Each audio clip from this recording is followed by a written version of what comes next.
আসসালামু আলাইকুম রহমতুল্লাহি ওয়া বারাকাতুহু। সম্মানিত বন্ধুগণ, সবাইকে ধন্যবাদ আমার চ্যানেলে যুক্ত থেকে ইসলামী আলোচনাগুলো শোনার জন্য।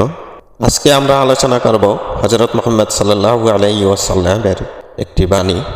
আমাদের প্রিয় নবী হযরত মুহাম্মদ সাল্লাল্লাহু আলাইহি ওয়াসাল্লাম বলেছেন, হে মুসলিম মুমিন বান্দাগণ, তোমরা সবসময় দুটি জিনিস তোমাদের কাছে রাখবা।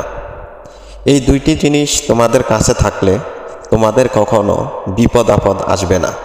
কোন দুটি জিনিস আমরা কাছে রাখলে আমাদের কখনো বিপদ আপদ আসবে না, আমরা হয়তো অনেকেই জানি না।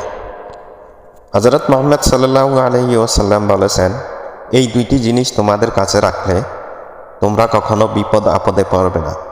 এক, আল কোরআন। দুই, হাদিস। সমস্ত বিপদ আপদ থেকে রক্ষা পাওয়ার জন্য আমরা আল্লাহ ও তার রাসূলগণের পথ অনুসরণ করে চলব। আল্লাহ আমাদের সবাইকে সঠিক পথে চলার তৌফিক দান করুক।